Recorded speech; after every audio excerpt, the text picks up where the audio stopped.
നിങ്ങൾ മാസം 50,000 1,00,000 2,00,000 ഒക്കെ സമ്പാദിക്കുന്ന ആളുകളായിരിക്കാം. പക്ഷെ ഞാനൊരു ചോദ്യം ചോദിക്കട്ടെ? 60 വയസ്സ് കഴിഞ്ഞ് നിങ്ങളുടെ ശമ്പളം നിൽക്കുമ്പോൾ, നിങ്ങളുടെ ജോലി നിൽക്കുമ്പോൾ, പിന്നെ നിങ്ങൾക്ക് ജീവിക്കാനുള്ള ശമ്പളം ആരാണ് തരിക? ഈ ഒരു ചോദ്യം പലരും സ്വയം ചോദിക്കുന്നില്ല. അതുകൊണ്ടാണ് എത്ര വലിയ ശമ്പളം ഉണ്ടായിട്ടും ഭാവിയിൽ റിട്ടയർമെന്റ് ലൈഫിലെത്തുമ്പോൾ ഫിനാൻഷ്യലി സ്ട്രഗിൾ ചെയ്യുന്നത്. ഇന്ന് ഞാൻ പറയുന്ന കാര്യം ജോലി ചെയ്യുന്ന ഓരോ ആളുകളും പ്രത്യേകിച്ച് ശ്രദ്ധിക്കേണ്ട കാര്യങ്ങളാണ്. നമ്മളിൽ പലരും കരുതുന്നത് എനിക്ക് നല്ല സാലറി ഉണ്ട്, സേവിങ്സ് ഉണ്ട്, PF ഉണ്ട്, SIP ഉണ്ട്, ഇൻഷുറൻസ് ഉണ്ട്, അപ്പോൾ ഞാൻ സേഫ് ആണ്. പക്ഷേ ഇതുകൊണ്ടൊന്നും തന്നെ നമ്മളുടെ വിരമിക്കൽ ജീവിതത്തിന് യാതൊരു ഗ്യാരണ്ടിയും നൽകുന്നില്ല. കാരണം ഇൻകം ഉണ്ടെന്നുള്ളത് ഫിനാൻഷ്യൽ ഫ്രീഡം ആകുന്നില്ല. മറിച്ച് ഇൻകം നിർത്തിയ ശേഷവും ഇൻകം ലഭിച്ചുകൊണ്ടിരിക്കുന്നതിനെയാണ് ഫിനാൻഷ്യൽ ഫ്രീഡം എന്ന് പറയുന്നത്. ഒരു ചെറിയ ഉദാഹരണം നോക്കാം. രണ്ട് വ്യക്തികൾ, ഒരേ പ്രായം, ഒരേ ജോലി, മാസം 1,00,000 ശമ്പളമുണ്ട്. ഒരാൾക്ക് 20 ലക്ഷം രൂപ സേവിങ്സ് ഉണ്ട്, മറ്റേയാൾക്ക് സേവിങ്സ് വളരെ കുറവാണ്. ആരായിരിക്കും സേഫ്?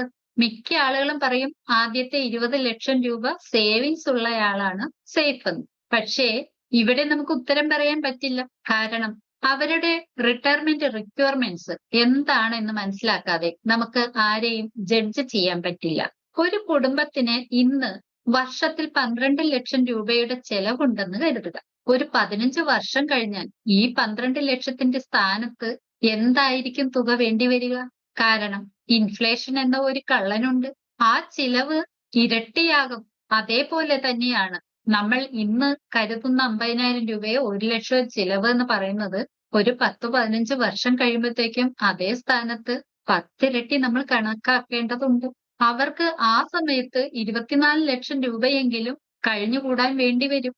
അപ്പോൾ റിട്ടയർമെന്റിന് ശേഷം ഒരു 20ഓ 25ഓ വർഷം ജീവിച്ചിരുന്നാലോ എത്ര കോടികൾ വേണ്ടിവരും? ഇതാണ് ആളുകൾ മനസ്സിലാക്കാത്ത, അല്ലെങ്കിൽ മനസ്സിലാക്കാൻ ശ്രദ്ധിക്കാത്ത, അല്ലെങ്കിൽ വിട്ടുപോകുന്ന ഒരു കാര്യം. പലരും ചിന്തിക്കും ഇന്ന് 1,00,000 രൂപയ്ക്ക് എനിക്ക് കഴിയാൻ പറ്റുന്നുണ്ട്, 20 വർഷം കഴിഞ്ഞാലും അത് തന്നെ മതി, ഞാൻ ഒരു 20ഓ 25ഓ വർഷം റിട്ടയർമെന്റിന് ശേഷം ജീവിച്ചാലും എനിക്ക് അത് തന്നെ മതിയാകുമെന്നാണ് കരുതുന്നത്. പക്ഷെ ഒന്ന് ചിന്തിച്ചാൽ മതി, നമ്മൾ ഒരു 5 വർഷം മുന്നേ നമ്മൾ 1,000 രൂപയ്ക്ക് വാങ്ങിയിരുന്ന സാധനങ്ങൾ ഇന്ന് നമുക്ക് 1,000 രൂപയ്ക്ക് കിട്ടുന്നുണ്ടോ? തീർച്ചയായിട്ടും ഇല്ല. അവിടെ 10,000 രൂപ കൊടുക്കേണ്ടി വരുന്നുണ്ടാവും. അതുപോലെ തന്നെയാണ് ഇൻഫ്ലേഷൻ വർദ്ധിക്കും തോറും നമ്മൾ 10ഓ 15ഓ വർഷം കഴിയുമ്പോൾ നമ്മൾ ഇന്ന് കരുതുന്ന തുകയുടെ 3ഓ 4ഓ ഇരട്ടി നമ്മൾ കരുതേണ്ടതായി വരും. മിക്ക ആളുകളും ഇൻവെസ്റ്റ്മെന്റ് എല്ലാം പ്ലാൻ ചെയ്യുന്നുണ്ട്. പക്ഷെ റിട്ടയർമെന്റ് ലൈഫ് ഒരിക്കലും പ്ലാൻ ചെയ്യില്ല. ഇതാണ് ഏറ്റവും വലിയ മിസ്റ്റേക്ക്. ഇൻഷുറൻസ് എടുക്കുന്നവരുമുണ്ട്. പക്ഷേ റിട്ടയർമെന്റ് ഇൻകം പ്ലാൻ അവർ ഒരിക്കലും എടുക്കാറില്ല. സേവിങ്സ് നടത്തുന്നുണ്ടാവാം. പക്ഷെ അതിന് കൃത്യമായ ഒരു ഗോൾ ഇല്ല. എന്തിനു വേണ്ടി? എത്രത്തോളം കരുതണം? ഇതൊന്നുമില്ലാതെ വെറുതെ കിട്ടുന്നതിൽ നിന്നും സേവ് ചെയ്യുന്നു എന്ന് മാത്രം. ഇതുകൊണ്ടൊക്കെ തന്നെയാണ് വർഷങ്ങൾ സമ്പാദിച്ചിട്ടും അവസാനം പേടിയും കടങ്ങളും മാത്രമായി തീരുന്നത്. ഇതിനൊരു മാറ്റം വേണ്ടേ? കുറച്ചു ദിവസം മുമ്പ് ഞാൻ സംസാരിച്ച ഒരു വ്യക്തി എന്നോട് പറഞ്ഞു, ചേച്ചി ഞാൻ 25 വർഷമായി ജോലി ചെയ്യുന്നു. പക്ഷേ റിട്ടയർമെന്റ് കോർപ്പസ് എത്ര വേണമെന്നോ എത്ര നമ്പർ കണക്കാക്കണമെന്നോ ഞാൻ ഇതുവരെ നോക്കിയിട്ടില്ല. അയാൾ ഒറ്റ ഒരാളല്ല അങ്ങനെയുള്ളത്. നമ്മളുടെ സമൂഹത്തില് ഭൂരിഭാഗം ആളുകളും ഇത് തന്നെയാണ് ചെയ്യുന്നത്. അവരെന്തൊക്കെയോ കിട്ടുന്നത് കൊണ്ട് എങ്ങനെയൊക്കെയോ ജീവിക്കുന്നു. യാതൊരു ലക്ഷ്യവുമില്ല, അല്ലെങ്കിൽ അവർക്ക് ഭാവിയിൽ വരുന്ന കാര്യങ്ങളെക്കുറിച്ച് ഒരു ചിന്തയുമില്ല. അതിനുവേണ്ടി ഒന്ന് പ്രിപ്പയർ ആവാൻ പോലും തയ്യാറാവുന്നില്ല. പക്ഷെ ഭാവിയിൽ എത്തുമ്പോഴോ ഫിനാൻഷ്യൽ സ്ട്രഗിൾ ആവുന്നു. പിന്നെ കരച്ചിലായി, പിഴിച്ചിലായി, മറ്റുള്ളവരുടെ മുന്നിൽ കൈനീട്ടലായി. എന്തിന്? നമുക്കുള്ളത് കൊണ്ട് പ്ലാൻ ചെയ്തുകൂടെ? ഒന്ന് പ്രിപ്പയർ ചെയ്തൂടെ? മഴ വരാൻ പോകുന്നു എന്നറിയുമ്പോൾ നമ്മൾ കുട ഒന്ന് കരുതാറില്ലേ? അതുപോലെ ചെറിയ ചെറിയ കാര്യങ്ങളെങ്കിലും നമ്മൾ പ്രിപ്പയർ ചെയ്യണ്ടേ? റിട്ടയർമെന്റ് പ്ലാനിംഗ് എന്ന് പറയുന്നത് ഒരു പ്രൊഡക്റ്റ് വാങ്ങലല്ല. അതൊരു കണക്കുകൂട്ടലാണ്. നിങ്ങളുടെ ഇൻകത്തിന്റെ, എക്സ്പെൻസിന്റെ, സേവിങ്സിന്റെ, ഭാവിയിൽ വരാൻ പോകുന്ന റെസ്പോൺസിബിലിറ്റീസ്, ഇൻഫ്ലേഷൻ, റിട്ടയർമെന്റ് ലൈഫിൽ ഉണ്ടാവേണ്ട ആവശ്യങ്ങൾ, ലോങ്ങവിറ്റി, ഇതെല്ലാം ചേർത്ത് നിങ്ങൾക്ക് എത്ര രൂപ വേണ്ടി വരുമെന്ന ഒരു കണക്കുകൂടും. ഇതാണ് ഫിനാൻഷ്യൽ പ്ലാനിംഗ് അല്ലെങ്കിൽ റിട്ടയർമെന്റ് പ്ലാനിംഗ് എന്നതിന്റെ ആദ്യത്തെ സ്റ്റെപ്പ്. നമ്പർ അറിയുക. അതുകൊണ്ടാണ് ഞാൻ ഒരു ഫിനാൻഷ്യൽ ക്ലാരിറ്റി കാൽക്കുലേറ്റർ ഉപയോഗിക്കുന്നത്. അത് വിൽക്കാനല്ല, നിങ്ങളെ ഭയപ്പെടുത്താനുമല്ല.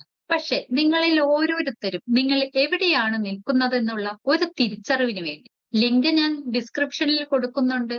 നിങ്ങൾ ഓരോരുത്തരും അത് യൂസ് ചെയ്ത് നിങ്ങളുടെ ഫിനാൻഷ്യൽ സ്കോർ മനസ്സിലാക്കുക. നിങ്ങൾ എവിടെയാണ് നിൽക്കുന്നതെന്ന് മനസ്സിലാക്കുക.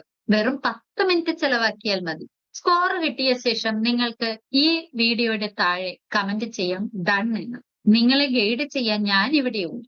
ഈ വീഡിയോ നിങ്ങൾക്ക് ഉപകാരപ്പെട്ടെങ്കിൽ ലൈക്ക് ചെയ്യൂ, ഷെയർ ചെയ്യൂ, കമന്റ് ചെയ്യൂ. കാരണം ഈ വീഡിയോ ഒരു പ്രൊഡക്റ്റിനെ കുറിച്ചോ ഇൻഷുറൻസിനെ കുറിച്ചോ അല്ല പറയുന്നത്. മറിച്ച് ജീവിതകാലം മുഴുവൻ സാമ്പത്തിക സുരക്ഷയോടെ നിങ്ങൾക്ക് ജീവിക്കാൻ വേണ്ട ഫിനാൻഷ്യൽ ക്ലാരിറ്റിയാണ് നൽകുന്നത്. ഞാൻ Jayashree Govind, financial clarity coach. വീണ്ടും അടുത്ത വീഡിയോയിൽ നമുക്ക് കാണാം. നിങ്ങളിൽ പ്രിയപ്പെട്ടവർക്കോ കൂട്ടുകാർക്കോ ആർക്കെങ്കിലുമൊക്കെ ഈ ഒരു വീഡിയോയുടെ ലിങ്ക് ഷെയർ ചെയ്യുക. അവരും അവരുടെ ഫിനാൻഷ്യൽ ക്ലാരിറ്റി സ്കോർ മനസ്സിലാക്കട്ടെ.